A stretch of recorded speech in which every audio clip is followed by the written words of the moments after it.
What is up, legends? We are back, and we are back in Etheria Restart. All right, so we have United Front finally here. I've been doing guild maintenance. So I want to say formally, if you are active and you like to join a guild, then we have 5 spots. So we have people who just didn't show up for 2 days or more, and I tried to be fair and give people time, and I don't know what happened. They didn't say nothing. People didn't hear from them, so they had to go. It's unfortunate. So again, we have 5 spots. If you wish, you can actually DM me on Discord. The link will be in the description for the Discord. So by all means, we just need people who are gonna be active. That's it. It's still good to have 25 out of 30 people active, but people get disenfranchised, and we had the whole drama stuff that happened, which is why I was so critical on how the information was relayed, because that makes people quit games, and you like want to keep people happy in games, not make up stuff and then run people away from a game. So because those people don't come back, they don't. Even if it gets all straightened out, then me or somebody else or the game says, hey, everything's cool, cool everything, but people still don't come back. That's why I'm really critical of stuff like that. It's like, whose side are you on?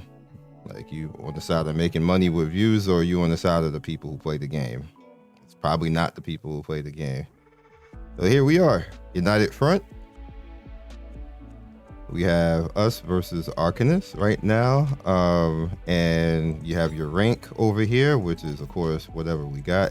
Combat record for this is being weird too. It started doing that since this went up, so that's probably definitely a bug. It's not really supposed to be doing that. Here's the rewards that we get. As we go up, that's a lot of guild point. That's useful, especially when you go further and further up. Keep in mind that the defense types is 3v3, so that kind of changes how I think about certain things and what I actually need to do. I'm going to explain that after this, because it's kind of similar to the way Epic 7 was too. Victory and defeat, and then in-game rewards. You guys can see. All right, so heading over to the layout, it's warning me that people have not put enough people in slots. So ideally what you want is, you really want your key points, which is the purple up here and the yellow, and then obviously the red. Your strongest people there, and in between you can even put your stronger people in choke points too, if you wish. Like, I decided to go to the first choke point on the left. That's where I'm sitting at right here. And if you want to be gangster, you can put your strongest people in these choke points right here and use up most of the defense that an opposing guild will actually be using. These choke points in the middle over here, like that one right there on the bottom left, and then there's a second point right here that's in the middle of the screen, the third right here, and then the third over here. So white, purple, white right there. The ones behind. What some people will do, and the reason why you do it this way in particular is because it means that they'll win less points if they have to go through your strongest people. And then you kind of fill in the back with the weaker people, who everybody who's active, everything else. And you definitely want to keep at least somebody strong right here. Granted, you can actually shadow grid and all that type of stuff. You can actually coordinate with everybody, which is why you need active people. Now, the unfortunate thing in all this is that even if you join a guild right now, I don't believe you can actually be in this, because if you look at the top left, it says United Front unlocks union level 6 and takes place once a week. Both sides earn co-op points by assimilating attacks against the opponent's defensive layout, ultimately competing for victory. Each United Front features 3 deployed members per team. United Fronts are added 4 stages: registration, preparation, battle, and rest. This is preparation right now we're in. I believe it is. Monday and Tuesday is the registration period. It's Tuesday right now. Only the president and vice president can perform registration actions rather. Members who have not joined the union by the registration deadline will not be able to participate in United Front, which I believe we're already past it because we're in the layout period right now. Layout period right there. Just went into that. It's not Wednesday though. Maybe it's Wednesdays for the server. Wednesday and Thursday are the layout period. Each member may only garrison one stronghold. Different types of strongholds have different members. Different types of stronghold have different numbers of people and teams that can be garrisoned. Garrison Animuses cannot be deployed repeatedly. Full teams are required for successful garrisoning. Members garrison and Shadow Grid will only have their team information revealed after the opponent attacks. President and vice presidents can take action to remove garrison members in incorrect positions. So essentially, I can move people wherever I want, but the people have to actually be in their spots. In the battle phase, which is Friday and Saturday, after the battle period, each members get 5 attack attempts, consuming an attack on permanent each time. Animuses who have already defeated the opponent cannot be deployed again. Breaking through opponent's stronghold and defeating the opponent's defense lineup can earn co-op points. Breaking through special strongholds allow all participating members to claim stronghold chests, which is nice. Truce period. Sunday is a truce period during the time current unified front is settled. Only members who make at least one attack during the battle period can claim settlements. When scores are tied, both sides receive defeat rewards. That sucks. And during the truce period, stronghold tests can be that really sucks actually. Union rank. The victory or defeat of each union match will simultaneously settle rank points. Union ranking rewards are sent to all members by email monthly. The higher the rank, the better rewards. The high rank unions also unlock more advanced union emblems and union battles. Okay. So there's like other similar systems where you can actually do the union. You see me saying right there, don't forget United Front is up and stuff like that.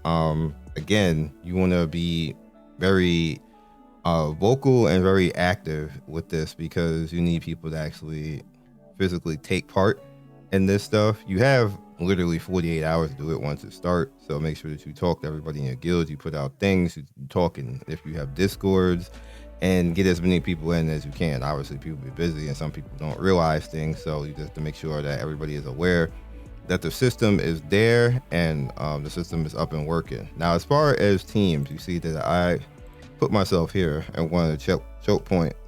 What you initially want to do is go for 2 different things, and it's going to be hard to actually do this early right now, but you still want to make sure that you can take advantage of that stuff. So what I'm talking about is you need to have either a speed team or a bruiser team. Like, don't do both. And the reason why I'm saying that is because you only got 3 characters, so it's limited on how strong you can actually be. I'm showing you my first team, which is my speed team, like Freya, Klaus, and then Messiah cleaning it up. That's my speed cleave team. You just better be faster. I'm not gonna tell you what the speed is, but you just better be faster, or they're just gonna clean you up, basically. Second team is bruiser, along with the Ting. You're gonna have to try hard.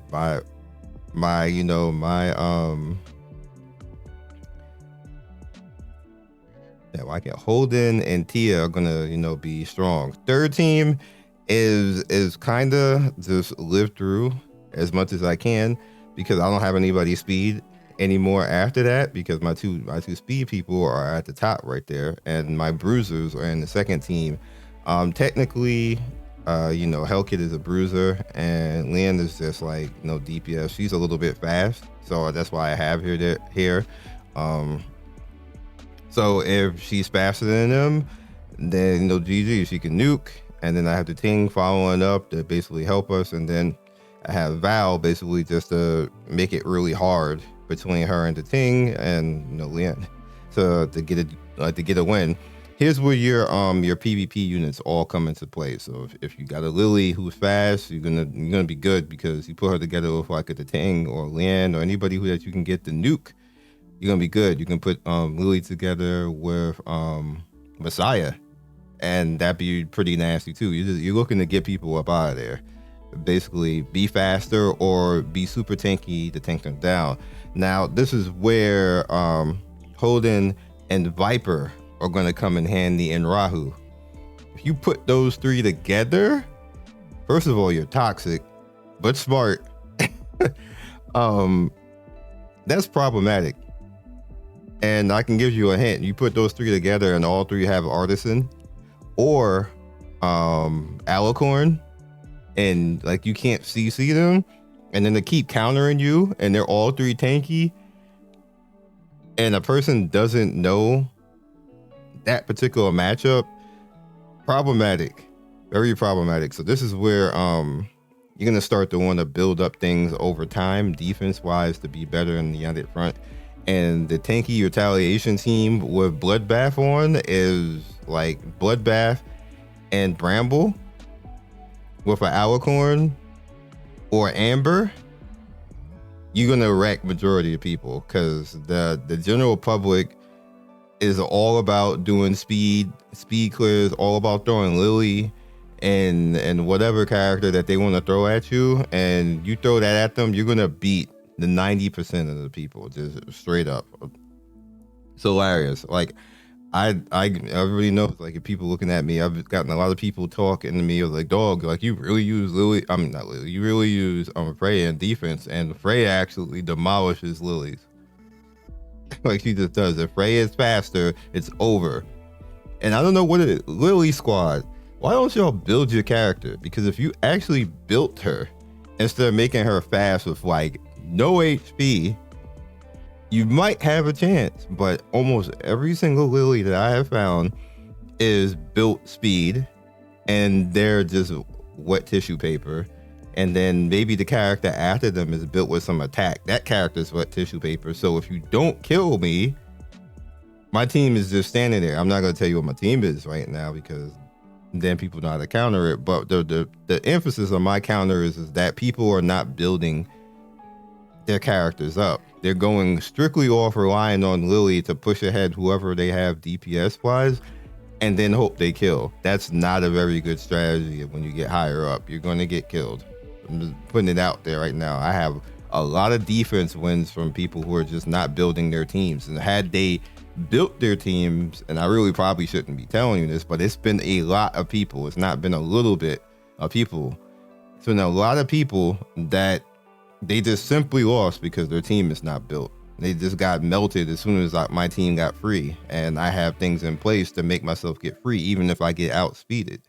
So same type of thing is going to work here, because exactly what I'm saying is the people who are good at PvP and understand all that type of stuff, they're going to be waiting for you doing the exact same thing that I just talked about. So this is just to help everybody across the board build your characters properly. And what I mean basically about building your characters properly is like they need to have their proper defense, their proper HP, their proper attack.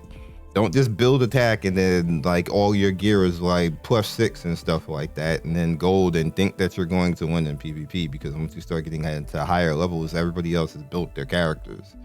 Even if they're PvE characters, they're built characters that have properly stat allocation. They got full max shell pets on them, red pets at this point, because everybody should be in Nico Nana at this point to farm a red pet.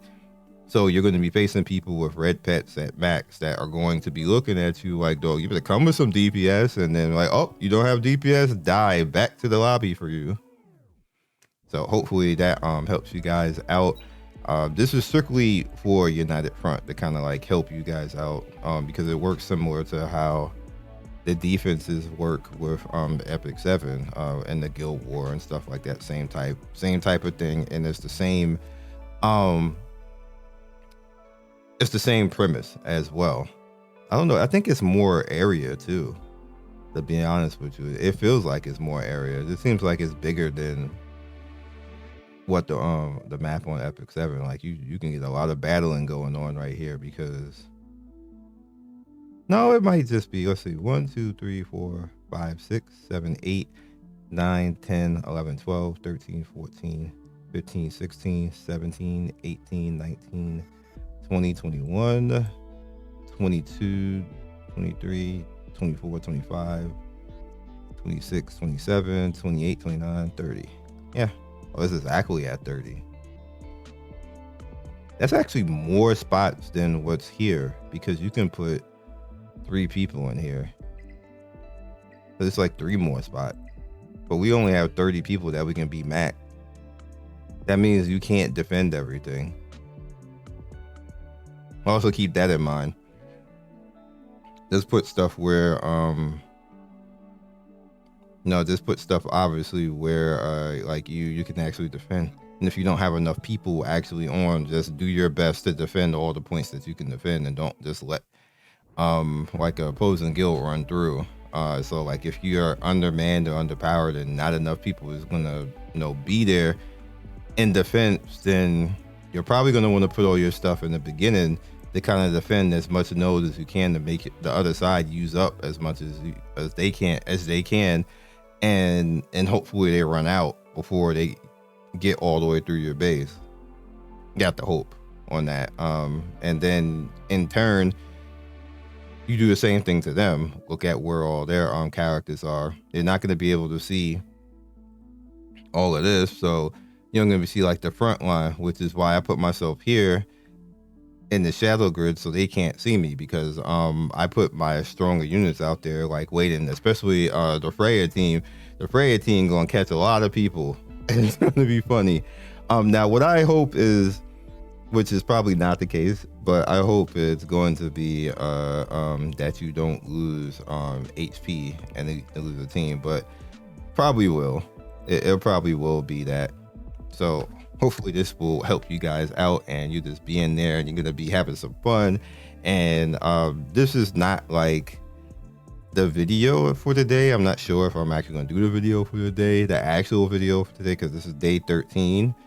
Yeah, I think I am. This is just a separate outside of what we're doing right now, and just to kind of give you guys a heads up, give some of the guild people who are in charge of guilds a heads up, and so they can talk about things and figure out what they want to do, and some strats, and just let everybody know it's here, because the sooner you get it all organized, the better off that you will be in the whole mode, because this is a lot of rewards up for grabs, including the stuff just simply from winning.